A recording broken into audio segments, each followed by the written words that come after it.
Hey dudes, today I'm here with something a little different. Do you yearn for the good old days of Magic?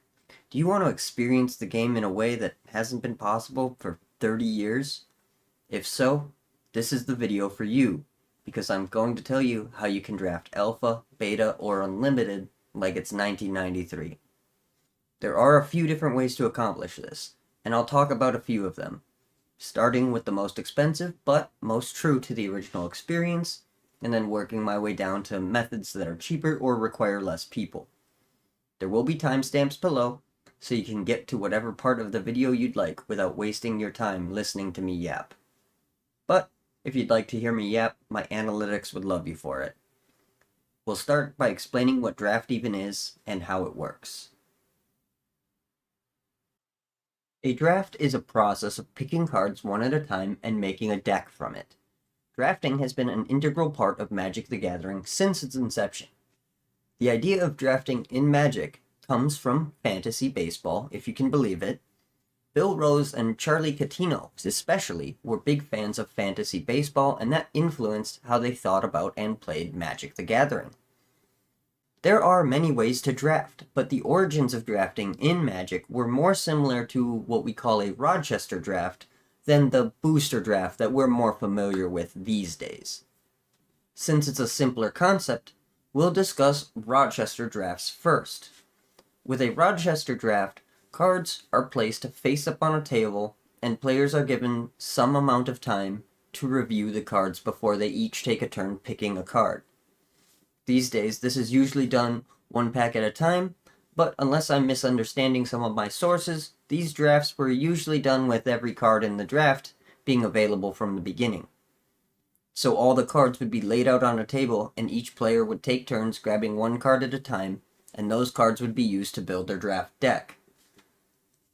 They would then play games in a type of bracket until a winner was determined, much like how it is today. This drafting method is slow, but it has its charms, and it's closer to how drafting would have been viewed at the time by most players. However, these days we are more familiar with a booster draft, as this is the draft style that you'll likely play at an LGS event or with your friends around the kitchen table. Booster drafting works by players sitting together in groups of 4 and each of them opening a pack and selecting one card from the pack before passing the pack to the next player. So each player assembles their deck out of cards from each pack, one at a time. Usually each player has 3 packs to open, and once the draft is complete, players pick which of their cards to use and add basic lands to finish the deck off. I don't really have time in this video to talk about drafting strategies or land counts or stuff like that, but there are plenty of resources on the internet if you wish to learn the strategy side of drafting. Today we're talking more about logistics than tactics, though.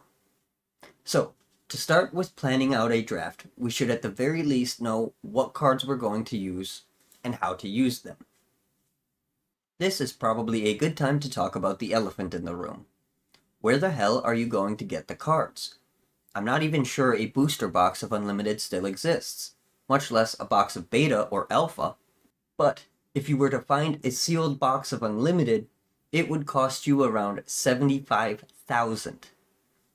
That does not seem like a very economical price, and Unlimited was by far the most common, with some estimates listing the print run as 35 million, while the estimates for Beta put it somewhere close to 8 million, and Alpha being somewhere around 2.6 million. So I would imagine those boxes would cost even more than the $75K you'd pay for Unlimited. Maybe that's a price you're willing to pay, but I'm gonna guess not. That means, if we want to draft a version of this set, we're left with a different option entirely. That's right, proxies. Proxy is sometimes a pretty ugly word for Magic players. There are almost as many opinions on the concept as there are players of Magic. But the truth is, proxies are the only chance most of us will ever have to draft one of these original sets. And honestly, even if you have a box of ABU in your basement, I really don't recommend opening it for a draft. These cards are historical relics and they should be preserved. But I don't think there is anything wrong with reliving the experience. But without further ado, Let's talk about how best to simulate the experience if you wanted it to be as close as possible to a legitimate draft. Let's say you decide to do a booster draft. Obviously, you'll be buying printed proxies, so you'll have to make the packs yourself. This could be as simple as wrapping 15 cards in a piece of paper with tape to hold it together, or you could purchase draft cases, or you could buy some 3x4 Ziploc bags and either use a slip of paper to cover the cards, or just put them in so that you see the back from both sides. Honestly, setting up the packs will be the biggest pain in the ass, but there's really no wrong answers here as long as the cards are hidden and randomized. Whatever you want to do in this situation would work out alright.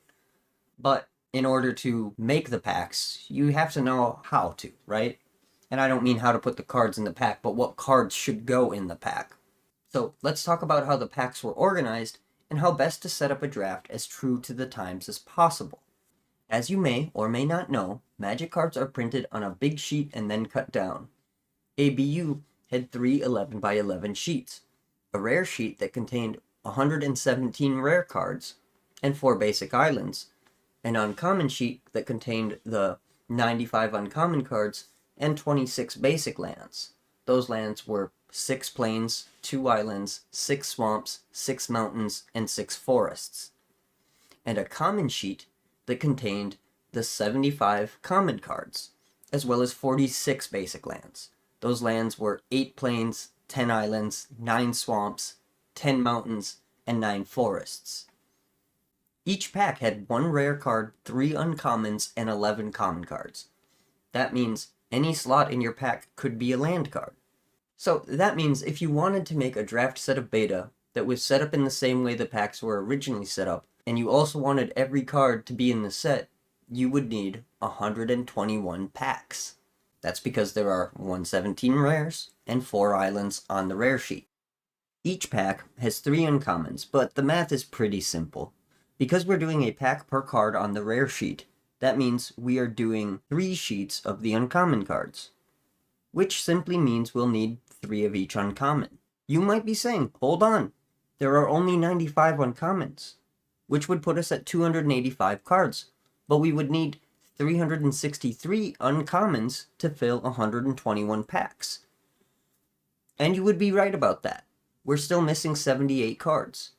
As I mentioned earlier, along with each uncommon on the uncommon sheet, there were 6 plains, 2 islands, 6 swamps, 6 mountains, and 6 forests.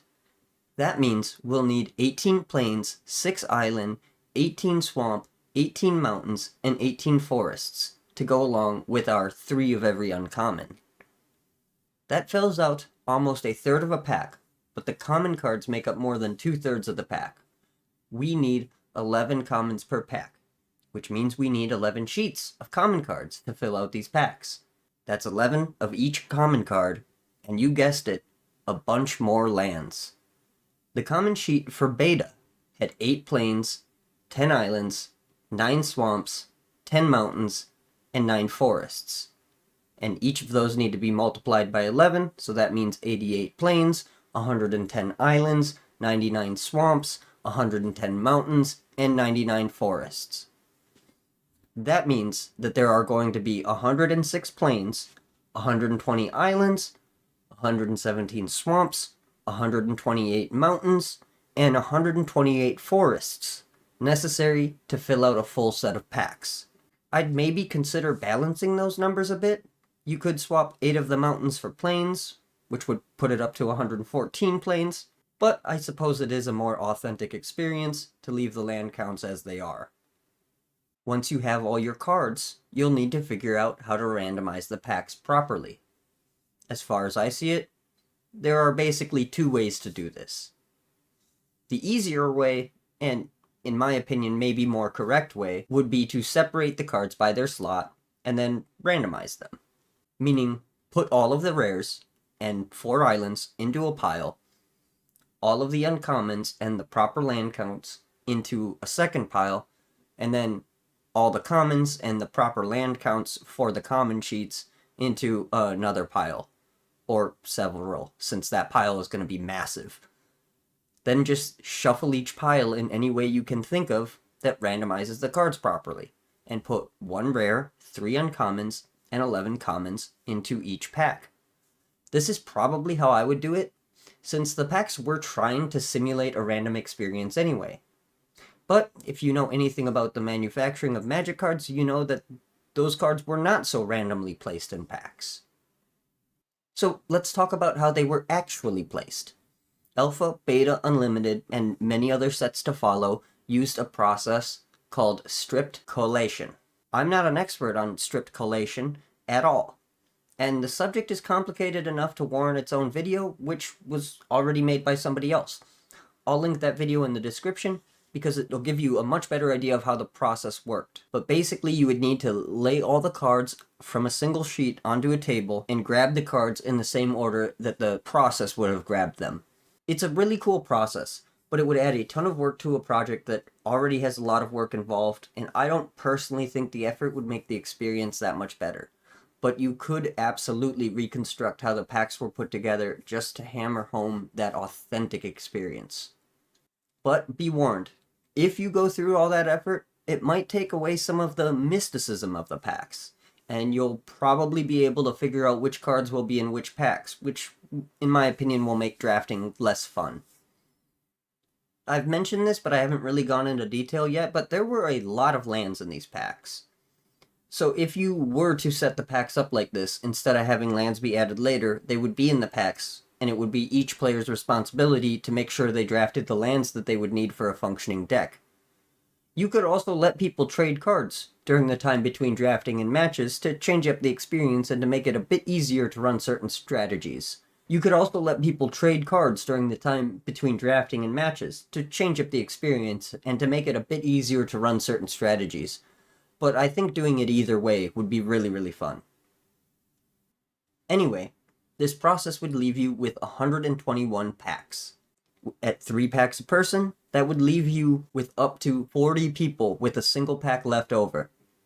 I would recommend, if you were going to go through all this effort, to instead do a 32-person draft, which would leave a good chunk of packs available for sympathy packs. Because you should, or at least could, be playing these games with ante. You're already using fake cards, so presumably this would be owned by one person or a group that was interested in reliving the experience over and over again. My point is that ante should be used when playing these draft games. It'll only add to the experience, unless people are actually keeping these cards. I don't recommend that, or doing anything with prize support, because WotC might get mad, I don't know. But as a private group of friends, drafting beta would be sweet as hell. I'm getting off topic, again, but the point is, you should play for ante, and you should toss people that get clowned on an extra pack, especially if they get anteed below 40 cards, which absolutely could happen. So, to summarize, you could do an authentic beta draft using an ante rule and drafting the basics so everyone would have to draft their lands from the packs. This would be a sweet experience. You could host a draft for 32 people, which would give everyone 3 packs and have 25 left over, which you could hand out to people that lost enough cards so they didn't have a draft deck anymore. To accomplish this, you would need 1 of each of the 117 rares, 3 of each of the 95 uncommons, and 11 of each of the 75 commons. You would also need 106 plains, 120 islands, 117 swamps, 128 mountains, and 128 forests. That's a lot of cards. It's 1,815 cards, to be precise. So this would obviously be a lot of work, and even with proxies, this would be pretty costly.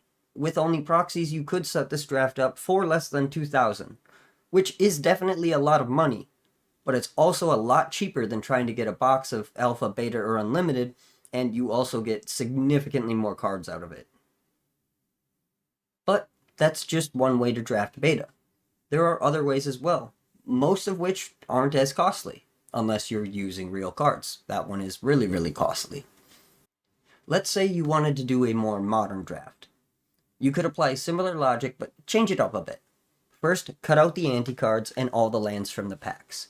This will bring you to 114 rare cards. 114 packs is still kind of a lot, so you could put 2 rares in each pack, which would drop your count down to 57 packs. This would be a more manageable number of cards and would also be enough packs to host a 16-person draft. That's a more reasonable amount of people to be drafting.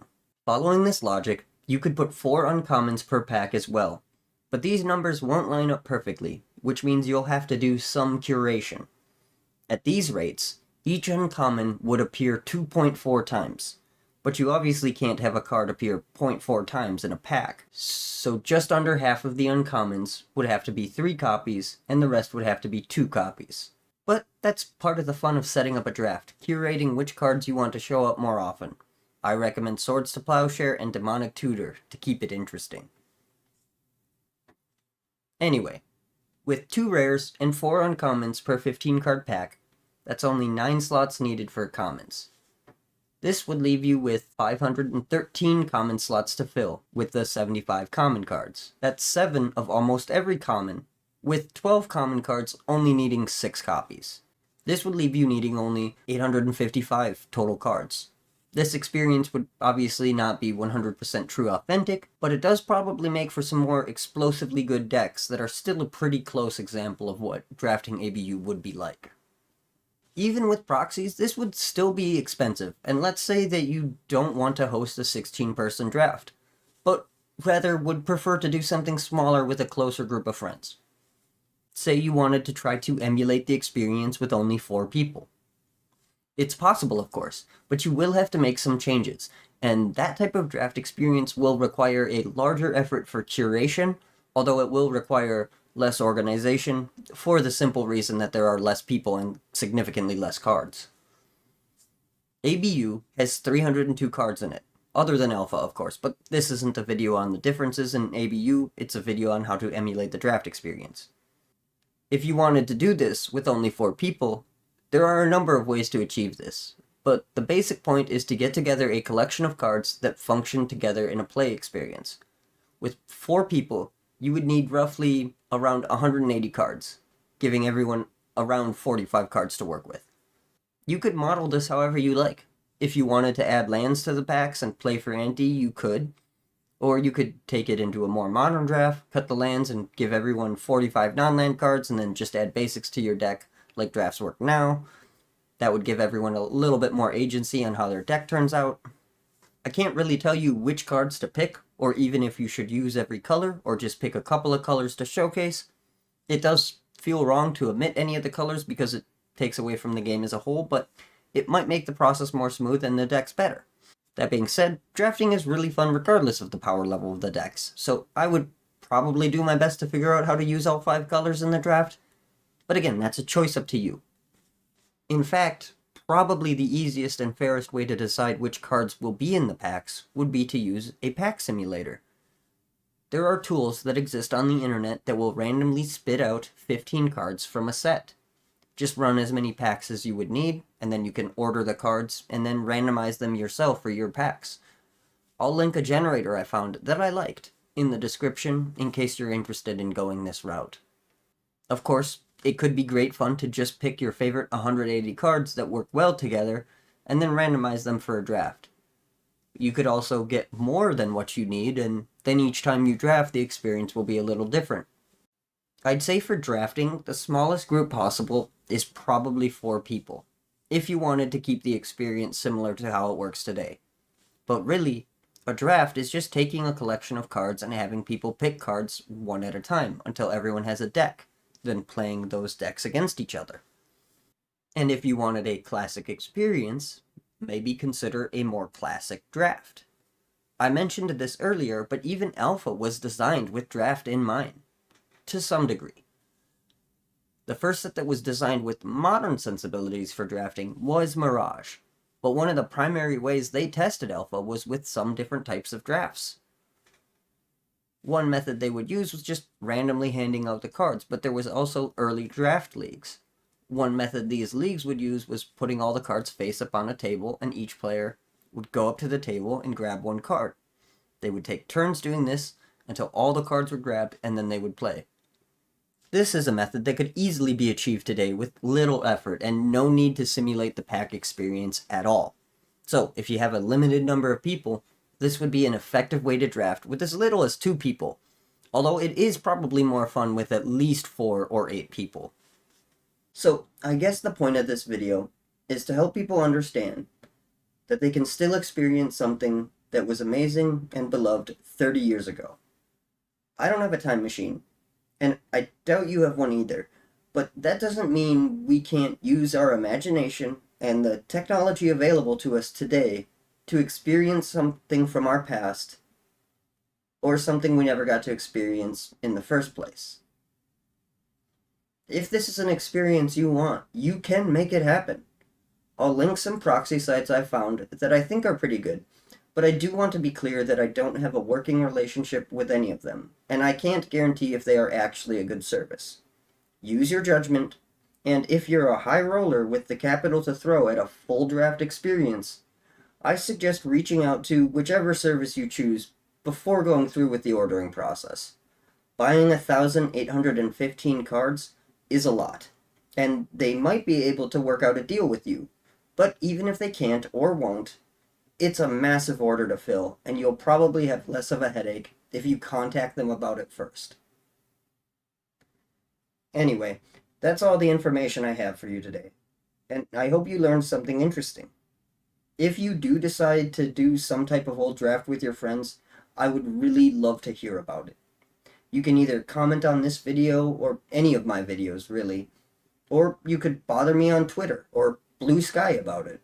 If you at me, I'll probably see it because nobody even knows I exist on those platforms, and I don't really use them much.